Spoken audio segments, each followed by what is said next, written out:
Kamu sengaja ya mau ngeracunin aku? Ngasih ayam busuk kayak gini banyak belatungnya. Kamu ngapain malam-malam video call sama perempuan? Kok nggak selingkuh? Kamu jangan tuduh aku sembarangan ya. Kamu mencintai Desi karena pengaruh jin. Hubungan rumah tangga kita itu hancur karena pengaruh jin. Jangan larang-larang aku lagi. Atau enggak, aku kamu peluk. Jangan bunuh aku, Mas. Aku istri kamu, Mas. Mas. Mati kamu. Semua berawal dari cinta. Dua insan mengucap janji setia, membangun rumah tangga mereka dengan harapan dan doa.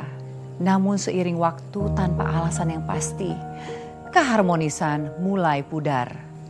Pertengkaran kecil berubah menjadi ledakan emosi. Kehangatan digantikan oleh dinginnya jarak. Tak ada yang tahu, tak ada yang bisa melihat. Namun di balik tirai tak kasat mata, ada sesosok jin yang tengah menunaikan tugasnya. Menanamkan kebencian dan menggiring hati menuju perpisahan. Mampukah mereka menyadari adanya gangguan gaib dalam rumah tangga mereka?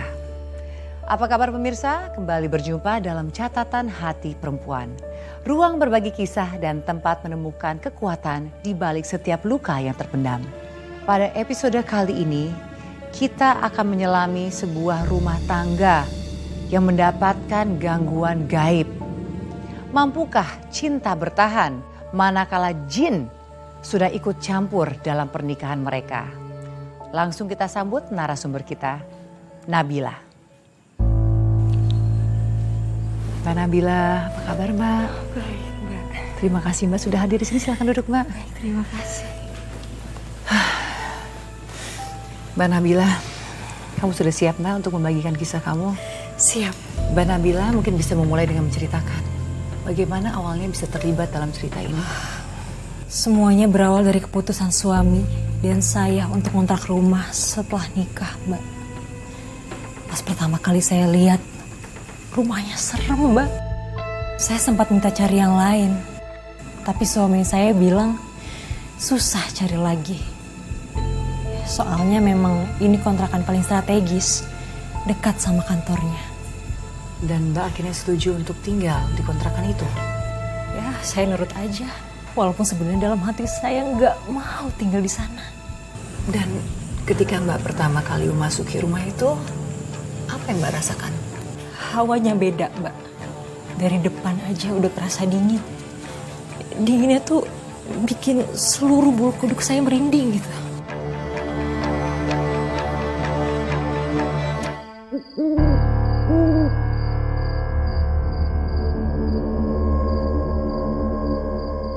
Mas, kok kontrakannya serem banget? Iya sih, kayak angker ya. Tapi kata pemiliknya ini emang rumahnya udah lama kosong, jadi kayak gini kondisinya. Tapi kan lokasinya juga strategis, deket kantor aku. Terus harga sewanya juga murah banget kan. Tapi kok hawanya kayak dingin aneh gitu ya, Mas? Masuk dulu yuk.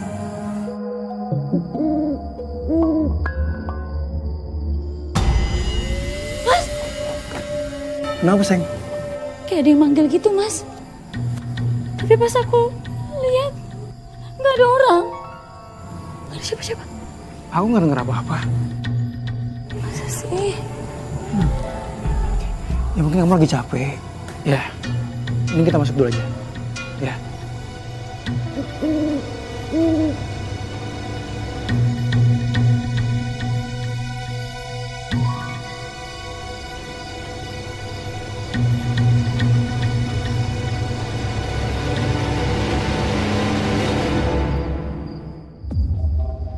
Kamu tunggu sini. Aku mau nyalain lampu dulu. Ya.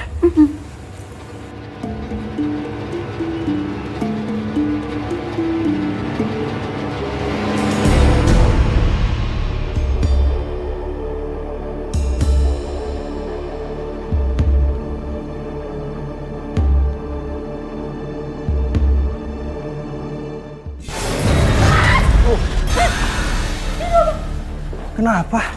Itu. Cuma patung kok nih.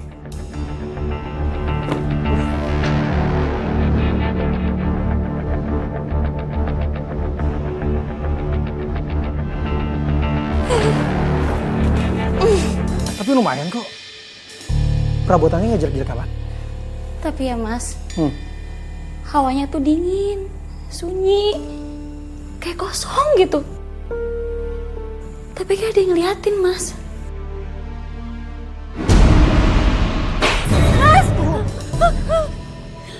Kenapa sayang? Pintunya ketutup sendiri. Sebentar.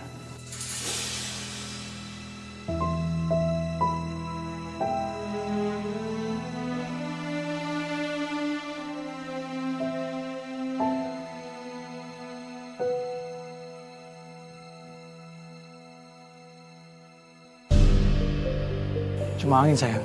Tuh, kamu lihat sendiri kan?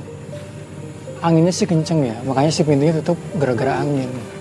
Terus langitnya juga mendung, kayaknya mau hujan. Yuk, masuk ke kamar aja. Ya. Udah, jangan dipikirin. Hawa kontrakannya itu mbak, dari awal sudah bikin bulu kuduk saya merinding. Dan Mbak tetap aja berani tinggal di situ. Ya mau gimana mbak? Suami tetap kekeh. Apa Mbak berusaha melakukan sesuatu buat bisa menekan rasa takut atau perasaan Mbak itu, Mbak? Saya sempat cerita ke sahabat saya, ke orang tua saya juga. Ya, tapi mereka nyaraninnya untuk lebih rajin lagi ibadah. Jadi Mbaknya rajin ibadah dan suami Mbak sendiri gimana? Apa dia juga ikut rajin ibadah, Mbak?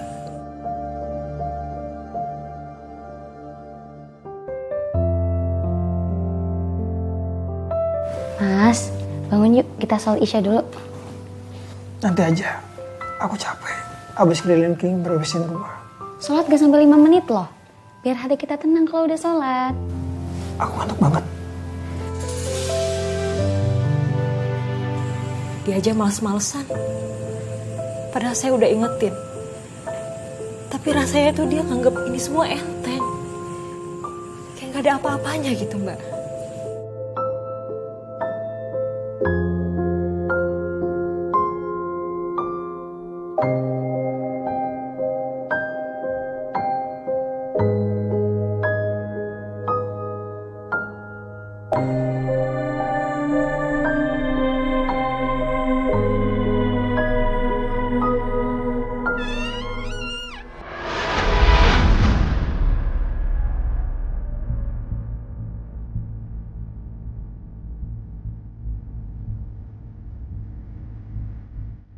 Mas bangun mas. Mas bangun mas. Aku dengar sesuatu di luar mas. Aku dengar kayak ada yang masuk ke rumah kita mas.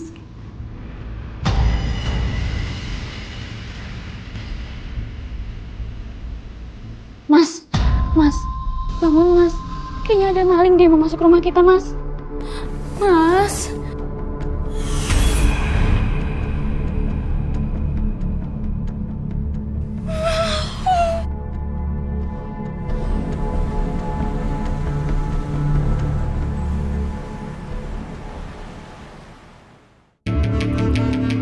Halo, Des.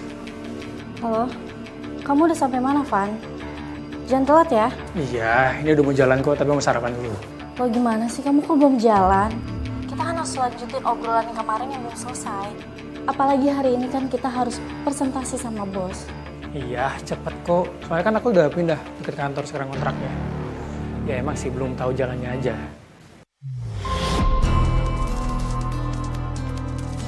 Ya udah kamu jalan sekarang, nyari jalan biar gak telat. Takutnya nanti macet. Ya udah deh, aku jalan sekarang. Kebetulan aku bawa makanan agak banyak. Nanti kamu sarapan pakai punya aku aja ya. Iya, aman. Des, nanti kita lanjut di kantor ya. Mas, aku masakin nasi goreng kesukaan kamu. Wah, makasih ya sayang. Tapi kayaknya aku nggak sempat buat sarapan nih. Oh, sarapan kan sebentar doang. Nanti aja deh.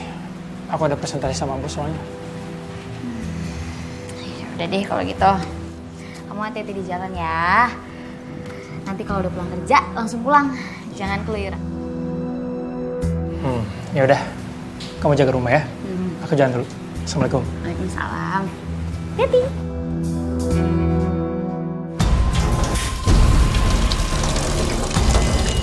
Kok ada suara ayam ngucur ya? Siapa yang buka keran?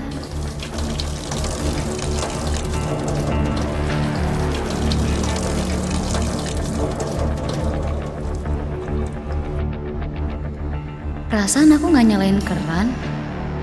Apa tadi aku lupa matiin ya? Soalnya kan buru-buru bikin sarapan.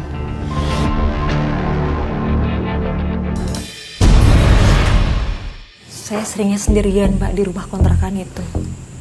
Karena kan suami kerja.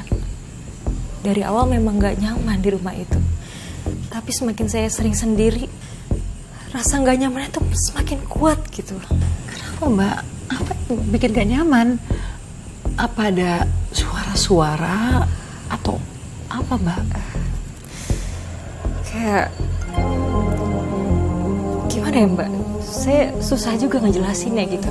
Kayak semacam ada suara langkah kaki di atas. Sedangkan kan rumah saya cuma satu lantai Mbak. Dan yang paling saya ingat adalah saya pernah mimpi. Mimpi yang gak bisa saya lupain. Kenapa Mbak? Mimpinya seperti apa? Saya mimpi didatangi oleh sosok pria yang saya nggak kenal, saya nggak pernah ketemu sebelumnya. Tapi yang pasti, dia adalah pria yang ganteng banget, rapi, bersih. Loh Mbak, saya pikir Mbak mimpi serem tuh ketemu jin atau ketemu makhluk halus gitu. Bukan Mbak. Ini menarik banget loh Mbak. Saya bertemu pria ini rasanya seperti nyata banget Mbak. Saya ngobrol, saya bertatapan langsung sama dia. Tapi anehnya, ketika saya mimpi dia, besok ada badan saya tuh kerasa lemes gitu. Capek yang kayak habis kerja berat Mbak. Kamu tuh kayak diserap gitu loh energinya Mbak. Saya juga nggak paham ya Mbak. Mimpi itu selalu datang